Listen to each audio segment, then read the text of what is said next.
Hello बच्चों। अब जरा लास्ट सेक्शन हम देखते हैं पी बाई क्यू का, यूनिट डायमेंशंस एरर वाले चैप्टर का। देखो यहाँ तक हम कर चुके थे। इसके बाद हम आगे चलते हैं। अ, ये सेक्शन हम आगे लेते हैं।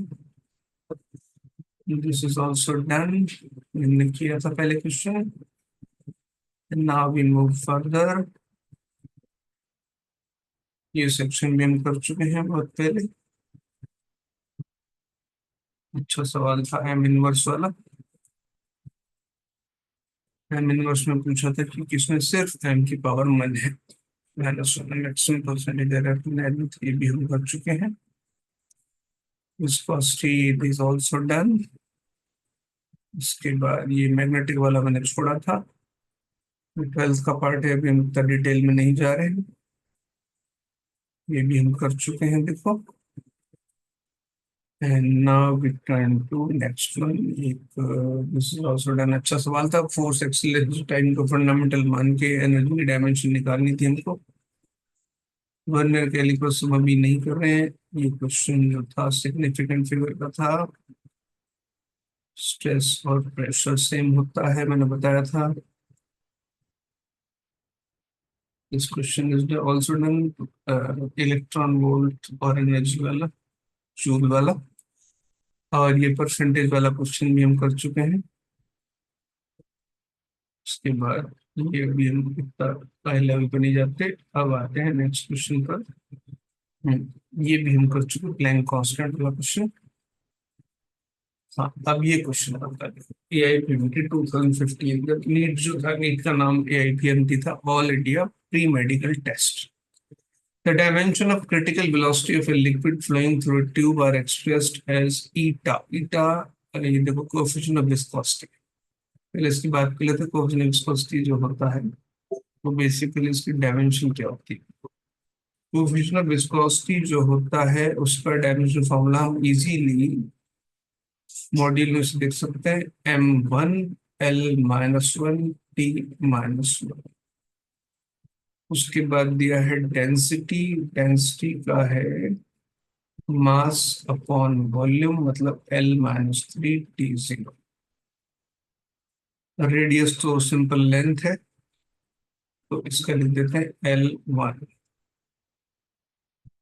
अब बोला है क्वेश्चन में कि वेलोसिटी जो है वो इन पे डिपेंडेंट है। वेलोसिटी, अब कोई सी भी वेलोसिटी, क्रिटिकल वेलोसिटी या कैसी भी वेलोसिटी, डायमेंशन तो वही रहेगी, l1 t-1। अब क्वेश्चन के अकॉर्डिंग ये बोला है कि जो वेलोसिटी है, वेलोसिटी हम इक्वली मान लेते हैं, eta raise to power X, rho raise to power Y और R raise to power Z. अब डायमेंशन सेम होना चाहिए। वेलोसिटी का m0 l1 and t-1। Right side सबसे पहले ईटा आता है, ईटा है m1 l-1 t-1 raise to power x. उसके बाद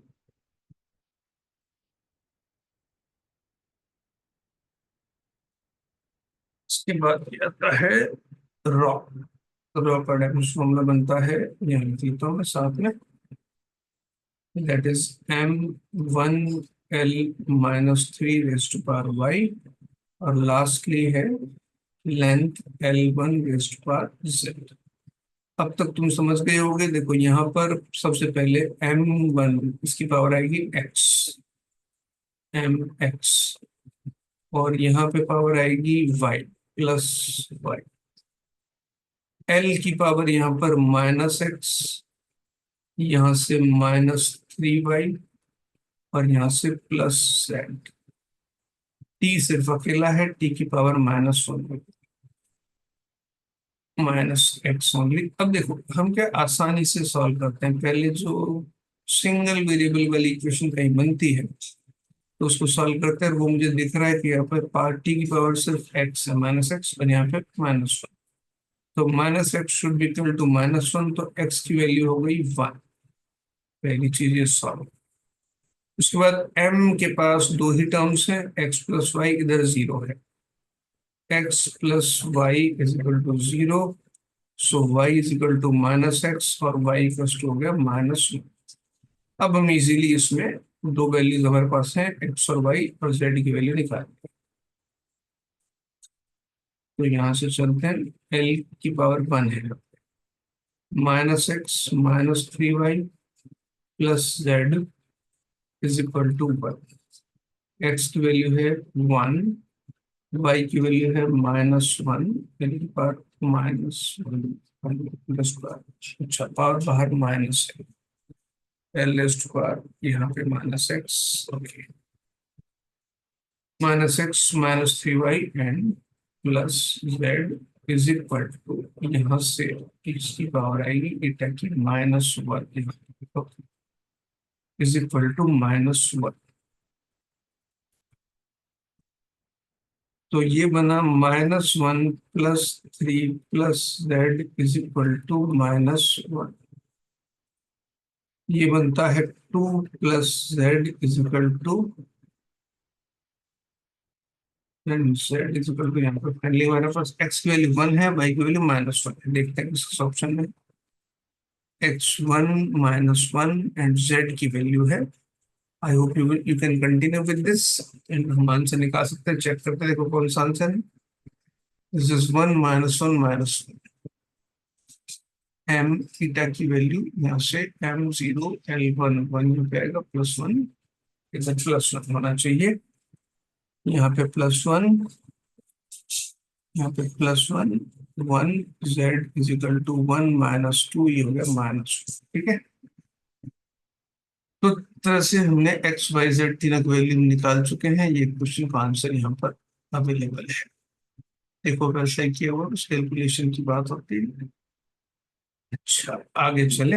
अब देखो सिमिलर क्वेश्चन है कि एनर्जी, वेलोसिटी और टाइम को फंडामेंटल मान ले तो dimension formula of surface tension. अब अगर एनर्जी का तुम्हें पता है, वेलोसिटी का पता है, टाइम का पता है, सरफेस टेंशन बता देता हूँ क्या होता है, अदरवाइज तो मॉड्यूल में से इजीली देख सकते हो। सरफेस टेंशन होता है force upon length. Surface tension को मैं एस लिखता हूँ, टाइम टी नहीं लिखता हूँ, टी को टाइम से लिख रहे हैं। सरफेस टेंशन होता है फोर्स अपॉन लेंथ। फोर्स का है m1 L1 T-2 upon L1, ये हो गया m1 L0 T-2। अच्छा अब बोला है कि अगर हम एनर्जी को और वेलोसिटी और टाइम देखते हैं, एनर्जी वेलोसिटी और टाइम को फंडामेंटल मान लेते, तो वही बात हम ई को ई की पावर एक्स मान लेते हैं, वेलोसिटी की पावर वाई मान लेते हैं, टाइम की पावर जेड मान लेते हैं। सरफेस टेंशन का फॉर्मूला गया m1 L0 T-2। एनर्जी का याद हो गया होगा अब तक, m1 L2 T-2 वेलोसिटी है L1 T-1 पावर वाई, और टाइम का तो T1 रहेगा, जेड। अब जरा इधर से पकड़ते हैं, यहाँ पे m की पावर हो जाती है x ओनली, क्योंकि और m की टर्म ही नहीं है। l की यहाँ से 2x और यहाँ से y प्लस वाई, t की पावर यहाँ से -2x -y plus z। Again तरीका वही कि हम पहले सिंगल वेरिएबल पकड़ते हैं। अब यहाँ पे आते हैं तो कलर चेंज कर लेते हैं। m की पावर राइट साइड x है, लेफ्ट साइड है थोड़ा डार्क कलर 1, तो पहले तो ये आंसर आ गया सीधे सीधे। उसके बाद दूसरा है 2x plus y, 2x plus y is equal to left side है 0, तो ये हमें पता है x कितना है 1 प्लस वाई बराबर 0, तो y की वैल्यू आ जाती है -2। लास्ट बस्ट हमारे पास z, तो -2x -y प्लस z बराबर लेफ्ट साइड है टाइम की वैल्यू, ये -2। x की वैल्यू निकाल चुके हैं, 1 है, y की वैल्यू -2 है, x की value -2 into 1 minus of -2 plus z is equal to -2, -2 plus 2 plus z is equal to -2। Z को ऐसे लिखो तो 2 जैसा दिखता है मेरा जेड। -2 प्लस 2 कैंसिल, तो जेड हमारा आ जाता है -2। Answer should be 1 -2 -2। देखते हैं, 1 -2 ये आंसर होना चाहिए। देखते हैं, yes it is a. e rest power 1, b rest power -2, t rest power -2। I hope इस तरह क्वेश्चन सब क्लियर है। ओके, अगेन सिमिलर क्वेश्चन है। फोर्स, वेलोसिटी और टाइम को फंडामेंटल मानते हैं, तो मास का सेम वे, बिल्कुल सेम तरीका है।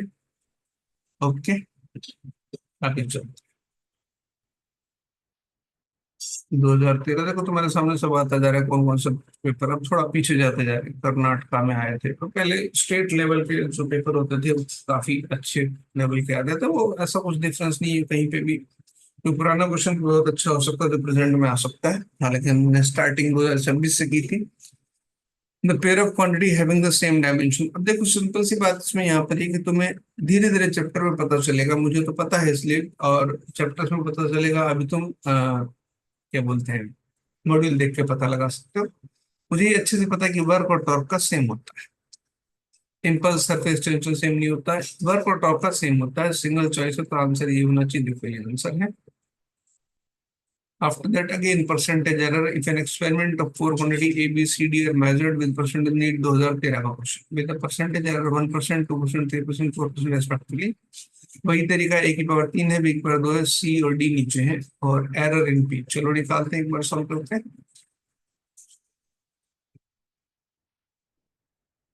तो जो P है वो है A³ B² / CD। P is equal to A³B² / CD।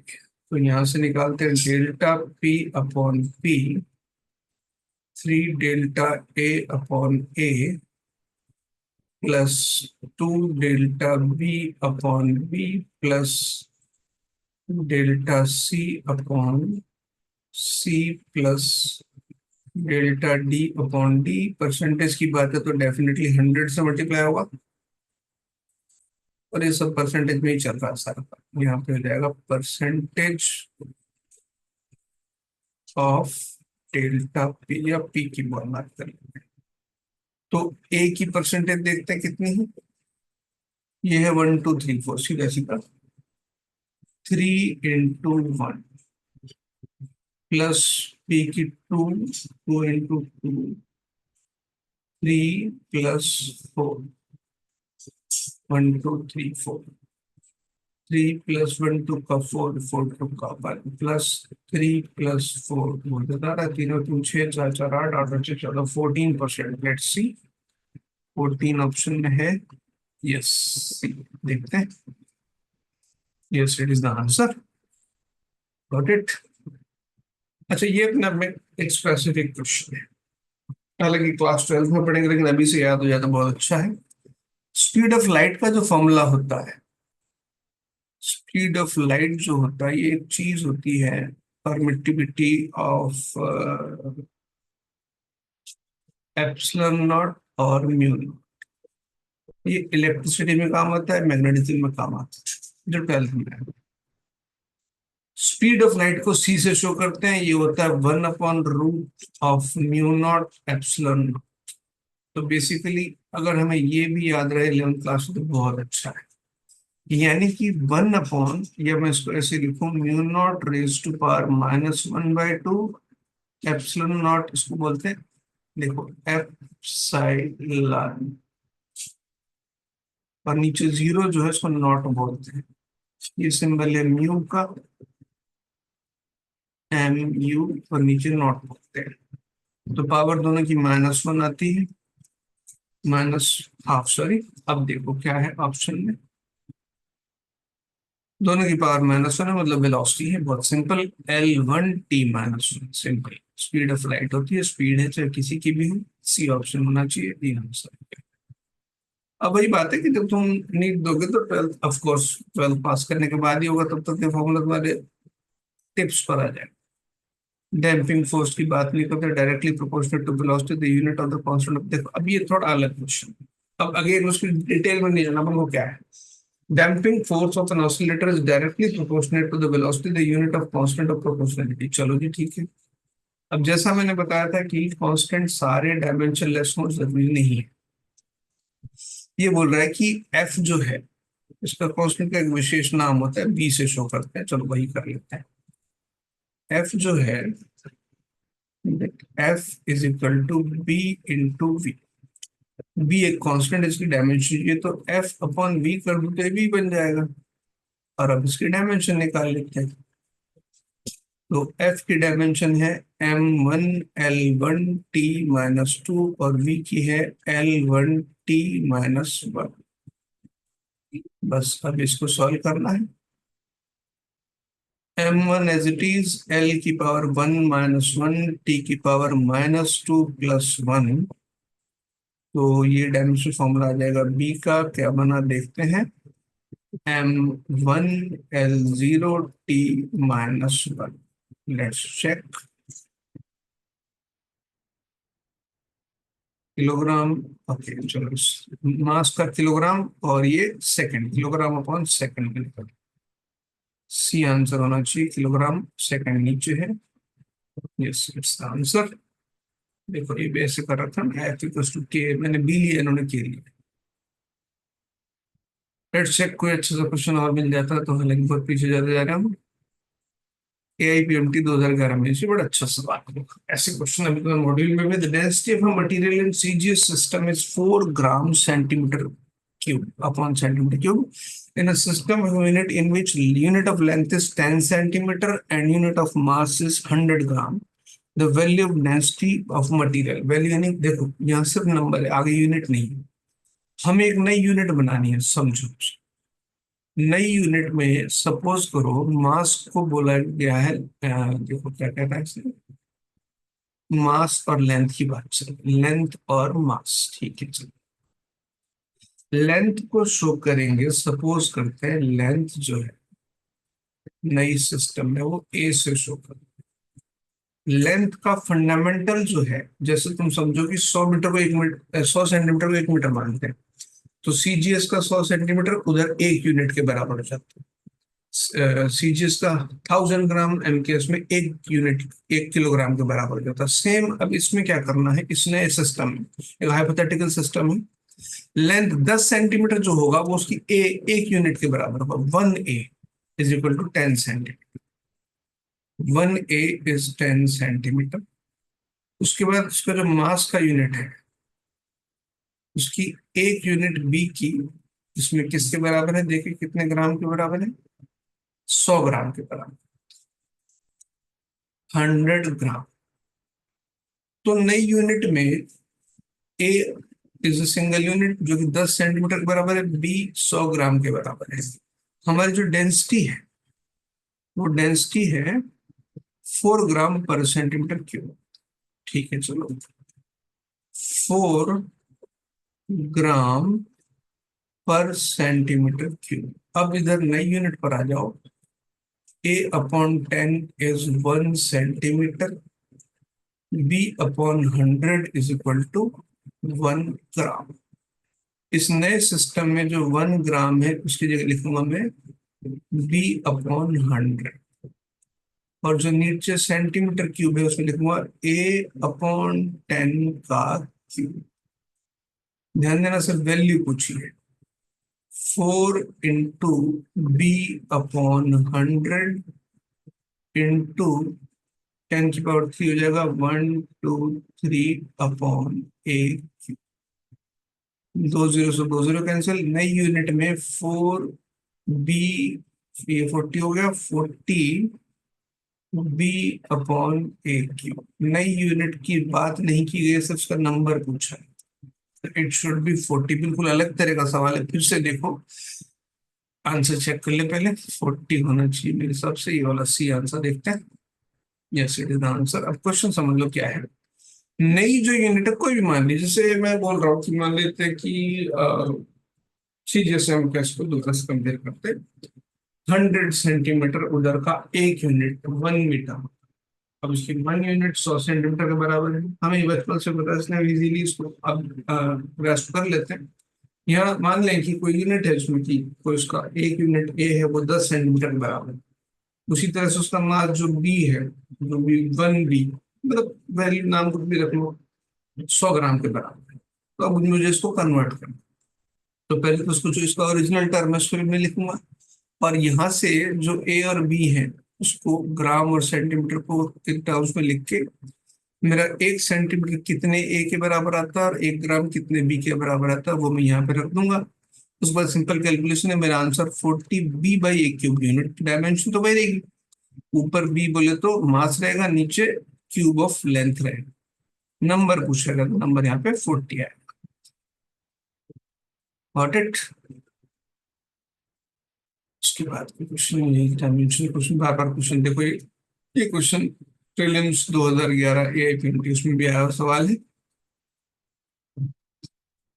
ये अच्छा सवाल। Student measures the distance traveled in free fall of a body initially at rest in a given time. He uses the data to estimate g, the acceleration due to gravity, if the maximum percentage error in measurement of distance and time are E1 and E2 respectively, the percentage error in estimation of g. Okay, अब यहाँ पे अगले chapter में motion under gravity में जो distance या height का जो फॉर्मूला है, डिस्टेंस को h लिखते हैं, h equals to half GT²। तो जो मैं g निकालूंगा वो आएगा 2h/e²। अब ये वैसा सवाल बन गया जैसे मैंने कहा था P = AX/BY/CZ। हमें सिर्फ परसेंटेज से मतलब है, ΔG/G, वैल्यू किसके निकाल रहे हैं, जी। 2 का कोई काम नहीं है, ΔH/H +2 ΔT/T। अब इसकी परसेंटेज एरर और इसकी परसेंटेज एरर बस वो देखनी है और आंसर हमारा आ गया। h माने डिस्टेंस, डिस्टेंस की परसेंटेज एरर क्या है, if the maximum percentage error in measure of distance and time E1 और E2। तो ये हो गया E1, पहला तो सीधा सीधा E1, दूसरा 2E2। हमारा आंसर होना चाहिए E1 + 2E2। Answer should be B. Answer. तो इस तरह से देखो हमने प्रीवियस क्वेश्चन भी किए, and I think you are now getting the topic. बाकी हम बहुत सारा कुछ क्लास में करेंगे डेफिनेटली। Thank you.